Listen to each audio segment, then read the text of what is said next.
How much will mortgage rates rise and when? Welcome to the latest edition of the Property Imperative Weekly, our digest of important finance and property news.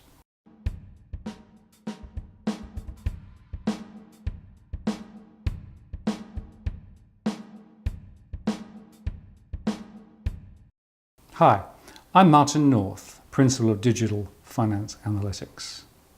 Today we are looking back over the week to the 22nd of July 2017. Banks, mortgage rates and household finance were all in the spotlight. We start with APRA's announcement that they will require banks to lift their capital ratios over the next few years to ensure that they are, to quote the Financial System Inquiry, unquestionably strong. APRA focused on the CET1 ratio, and they chose to take a long-term through-the-cycle approach rather than tying capital ratios just to the top quartile of international banks. Major banks will be required to hold an additional 150 basis points by 2020, whilst those on the standard capital approach, typically smaller banks, will need a 50 basis point lift. In fact, most regional banks are already operating well above the target minimums, and the majors have been lifting their capital already, with some, like ANZ, likely to be at the required levels, whilst others, like CBA, will need to bulk up, either using dividend reinvestment plans or by issuing more capital. It does tilt the playing field slightly towards the smaller guys, but those who are investing big to migrate to the advanced IRB capital method will be a bit miffed. APRA did not address the question raised by the Basel Committee and the new international framework still in the works, which is likely to raise internal ratings-based risk weights for investor mortgages and mortgages with high loan-to-value ratios. This change would further add to Australian banks' capital needs. 2 points to make on all this.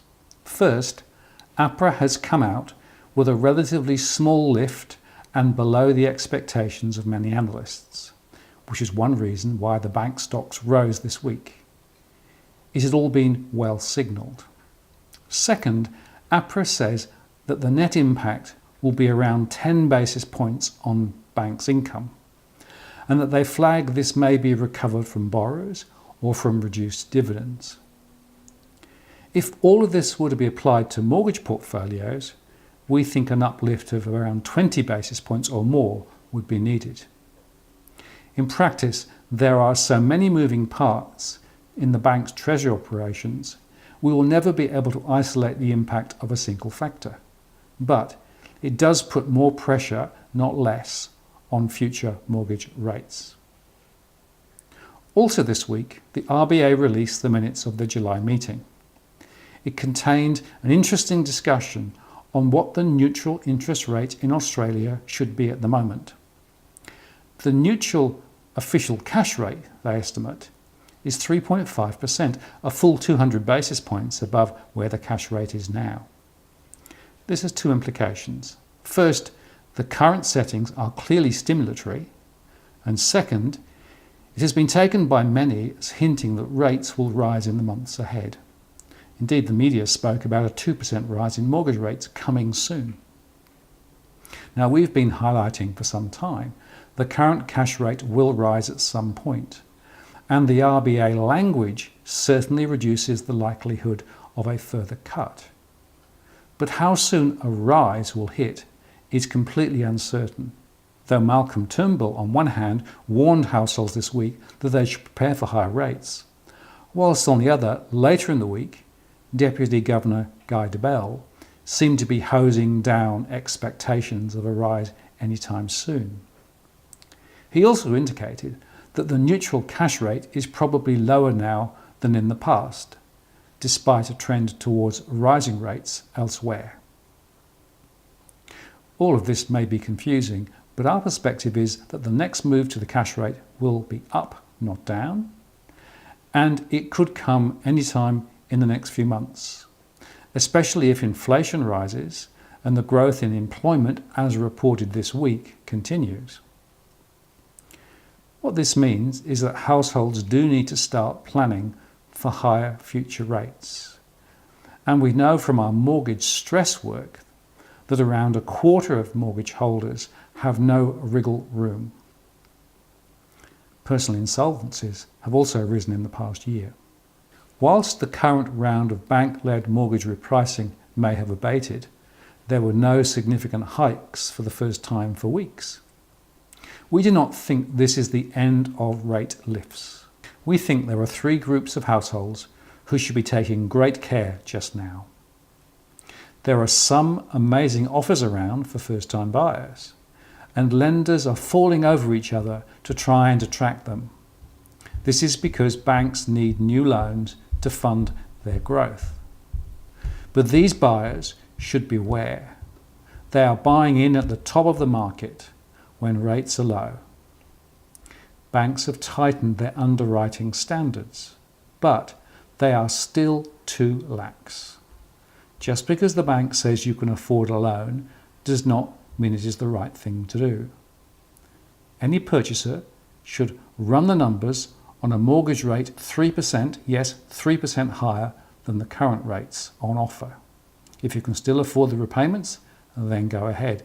If not, and remember incomes are not growing very fast, best delay.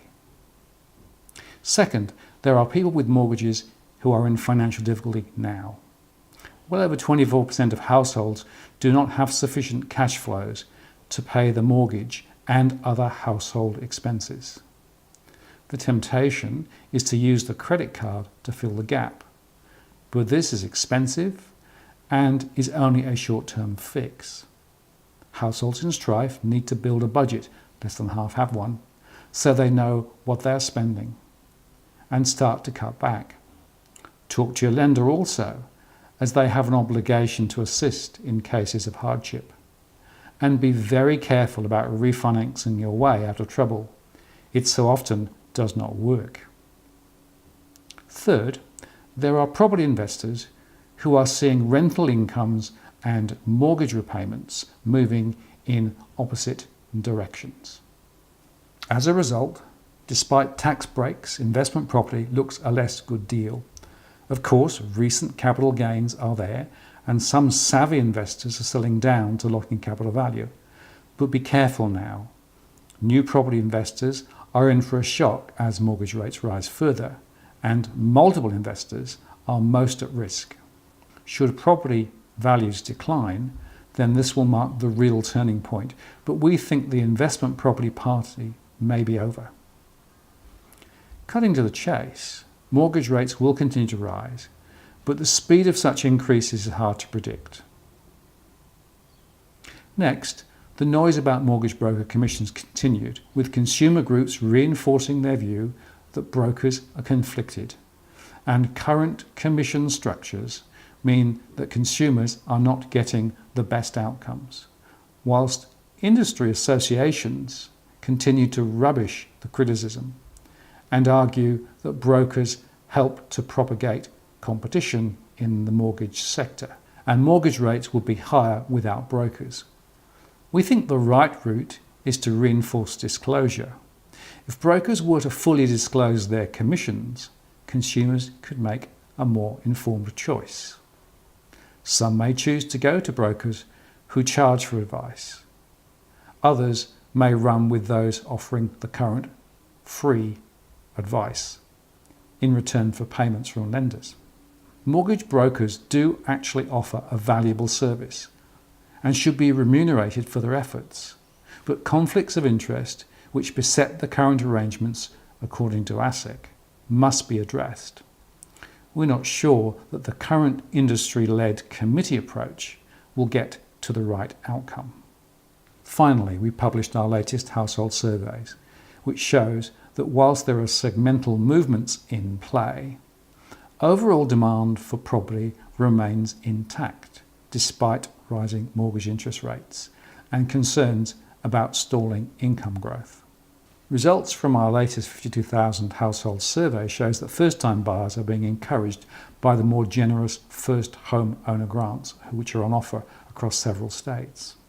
On the other hand, the relative benefit of home purchase relative to renting has reduced. The biggest changes in the barriers that first-time buyers are experiencing relate to the availability of finance, whilst concerns about future interest rate rises and the rising costs of living have reduced a little compared with our May results. Overall, first-time buyer demand is up. Turning to property investors, the barriers to purchase are changing, with a rise in those concerned about rising mortgage interest rates and the availability of finance. The reasons to transact have shifted, with a significant rise in those saying they were driven by tax benefits, both negative gearing and capital gains, whilst there was a fall in those looking to appreciating property prices and low finance rates. Overall, investor demand is down a bit. Another important group are those refinancing. After a strong swing in 2016 to get a better loan rate, there has been a rise in those seeking to reduce their monthly repayments. So plotting the change of transaction intentions over the next 12 months, we see a significant fall in both portfolio and solo property investors, but a rise in first-time buyer purchasers who are expecting to transact. Finally, in relative terms, there is a fall in the proportion of property investors expecting to see home prices rising in the next 12 months, whilst first-time buyers are a little more positive. And there has been little change in expectations across our other segments. So putting all this together, we think demand for finance and for property will remain quite strong. And on this read, it is unlikely home prices will fall very much at all in the major eastern state markets. Other states are more at risk of a fall, which once again underscores the diversity in the market across Australia. As a result, lenders will still be able to write more business, though the mix is changing. But affordability will remain a challenge. And that's the Property Imperative Weekly to the 22nd of July 2017. Do subscribe to receive our updates and check back again next week. Thanks for watching.